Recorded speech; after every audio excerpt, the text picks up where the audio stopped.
usiishie kusikia. Roho Mtakatifu akuhudumie kwenye mafundisho haya.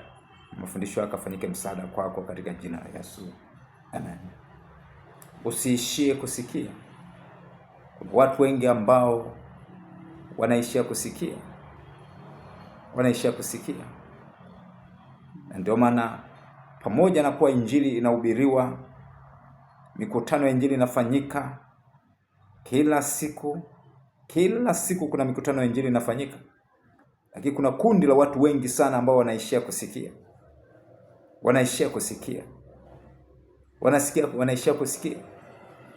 Sasa kama wewe unaishia kusikia, wendi hatua nyingine zaidi, wewe umefeli. Hakuna maana yote ya kusikia alafu kaishia hapo. Hakuna sababu ya kusikia alafu kaishia hapo. Tunaposoma kwenye Luka 6:47 mpaka 48. Maandiko yanasema kwamba kila ajaye kwangu na kusikia maneno yangu na kuyatenda. 48 anasema kwamba nitakwambia mfano wake, kwamba kila anayekuja kwangu na kuyasikia maneno yangu na kuyatenda. Issue sio kusikia. Lipo kundi kubwa la watu ambao wanasikia maneno ya Mungu, lakini lipo kundi dogo sana ambalo linayatenda maneno ya Mungu. Kama ni kusikia, wanasikia. Yamkini unanisikiliza, wewe ni Mkristo, unaenda kanisani siku ya Jumapili, unasikia maneno ya Mungu. Unaenda kanisani kwenye katikati ya wiki, unasikia maneno ya Mungu na unaishia kusikia. Wendi hatua nyingine zaidi. Kwa Yesu anawaambia mfano wa wanafunzi, anasema hiyo Luka 6:47 mpaka 48, anasema kila ajaye kwangu na kusikia na kuyasikia maneno yangu na kuyatenda, huyo nitakwambia mfano wake. Anasema 48, anasema kwamba nitakwambia mfano wake. Anasema ni mfano wa mtu aliyejenga nyumba juu ya mwamba. Ambaye alijenga nyumba juu ya mwamba, dhoruba ikaja ikaipiga hiyo nyumba, upepo ukaupiga hiyo nyumba, lakini nyumba ilibaki imesimama. Kwa nini tuna watu wengi sana wanapokutana na magumu wanaanguka, wanapokutana na magumu wanarudi nyuma? Yamkini wapo watu wengi kwenye kundi hili la kusikia alafu hawayatendi wanayosikia. Sasa kila ajaye kwangu na kuyasikia maneno yangu na kuyatenda, nitakwambia mfano wake. Ni mfano wa mtu aliyejenga nyumba yake juu ya mwamba. Ni mfano wa mtu aliyejenga nyumba yake juu ya mchanga. Dhoruba aliyejenga nyumba yake juu ya mwamba. Dhoruba ikaja ikaipiga ile nyumba, upepo ukaja ukaipiga ile nyumba, lakini ile nyumba ilibaki imesimama. Usiishie kusikia. Usiingie kwenye kundi la watu wengi ambao ni mabingwa wa kusikia, lakini hawaendi hatua mbali zaidi. Hawayaishi wanayoyasikia, hayaweki kwenye matendo wanayoyasikia. Na ndio maana wapo wachanga wengi sana ndani ya makanisa ambao kila siku wanahitaji msaada. Paulo akasema, nilitarajia kwamba saizi muwe walimu. Mbona bado watoto wachanga, bado mnahitaji maziwa? Bado watoto wachanga, hamwezi kula chakula kigumu, hamwezi kusimama kwa miguu yenu. Mnahitaji msaada. Muda tangu mlipookoka, muda ni mrefu, lakini bado hamjaweza kusimama kwa miguu yenu. Bado chakula kigumu hamkiwezi.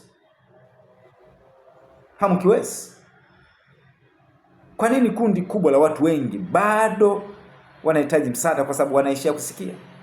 Ndugu, kama nataka kupiga hatua, kama nataka kuishi maisha ya ushindi chini ya jua, usiishie kusikia, bali nenda hatua nyingine zaidi. Yaishi hayo unayosikia, yatende hayo unayosikia. Yesu anawaambia wanafunzi wake kwamba kila ajaye kwangu na kuyasikia maneno yangu na kuyatenda, nitakwambia mfano wake. Ni mfano wa mtu aliyejenga nyumba yake juu ya mwamba. Juu ya mwamba. Hata dhoruba ilipokuja, jaribu lilipokuja, alipokutana na magumu, alipokutana na changamoto, wala hakuteteleka, wala kuanguka, wala kuikana imani, aliendelea kusimama. Anaendelea kusimama. Watu wanaosikia maneno ya Mungu na kuyatenda ni watu ambao wanaimarika kiroho kila siku, lakini wale wanaoishia kusikia lakini hawayatendi wanayoyasikia, wanabaki watoto wachanga. Ndio hao ambao wakati mwingine akipita kwenye magumu au muujiza wake ukichelewa kwa muda mrefu, anaamua kujiongeza. Nasikia mtu ambaye ni Mkristo anaenda kanisani, mtu ambaye ameokoka ameenda kwa mganga au kienyeji na kutafuta maandiko ambayo hayapo, kwamba Mungu amesema jisaidie nami nitakusaidia. Mtu anajisaidia kwa kwenda kwa mganga au kienyeji. Ni upungufu mkubwa. Kwenda kwako kanisani ni kama kupoteza muda. Kama unaenda kanisani lakini yale unayosikia huyatendi, yale unayosikia huyaishi, hauna tofauti na mtu anayekaa nyumbani.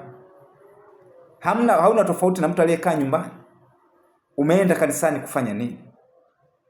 Kama hauko tayari kuyatenda yale ambayo unafundishwa na watumishi wa Mungu, umeenda kufanya nini?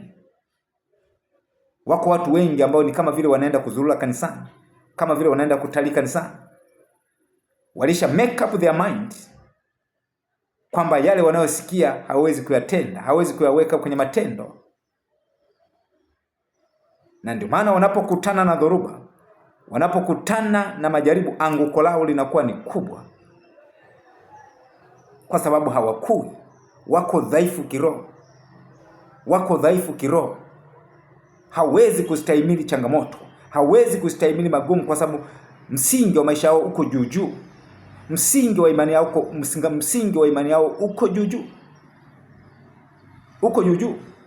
Yesu akasema, yoyote anayesikia maneno yangu na kuyatenda, huyo atafananishwa na mtu mwenye akili aliyejenga nyumba yake juu ya mwamba. Maandiko maneno mengine yanasema kumbe aliyejenga msingi, foundation ni ndefu sana, akasimamisha nyumba yake juu ya foundation ambayo msingi wake umeenda chini sana. Hata dhoruba ilipokuja, dhoruba ikapiga, upepo kapiga, lakini alibaki amesimama. Paulo anasema kwenye Efeso, kisha kutimiza yote na kisha kusimama. Usiishie kusikia.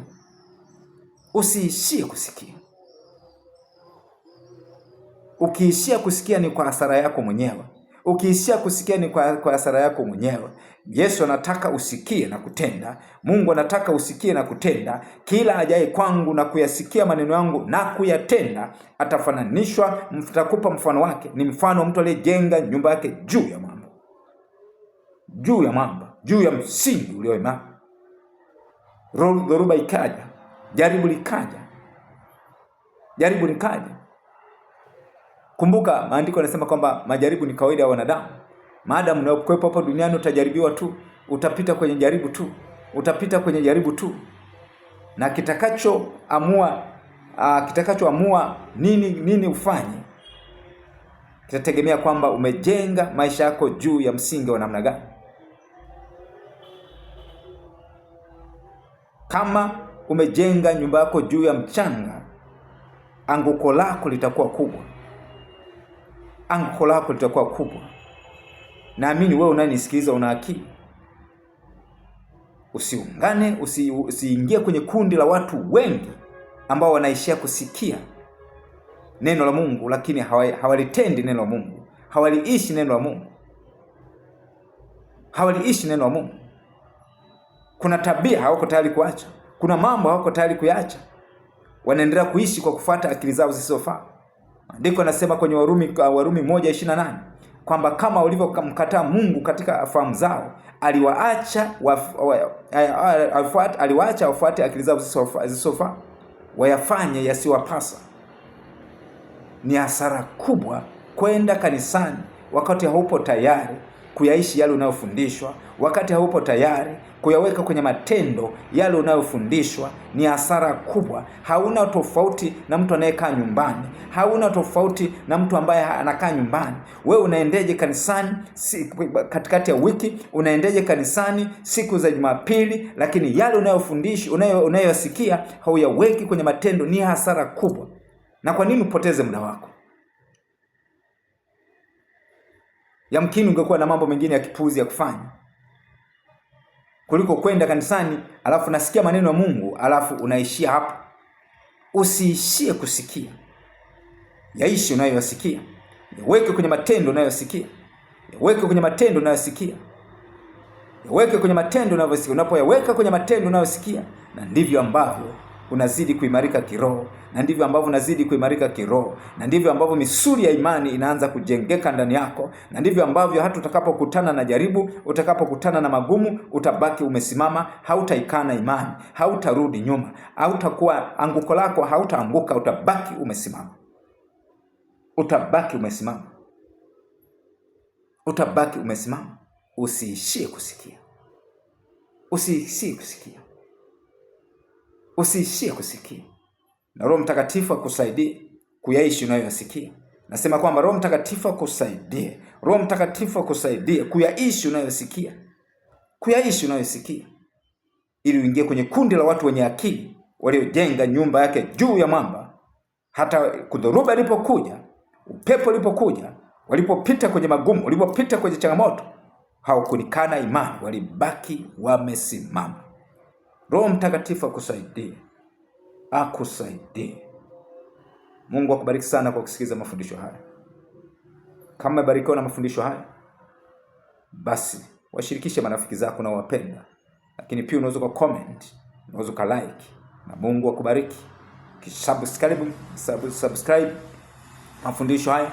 Ukisubscribe, basi mafundisho yote ambayo ninaposti kwenye channel yangu ya YouTube utayapata, na maisha yako hayatabakia jinsi yalivyo, katika jina la Yesu.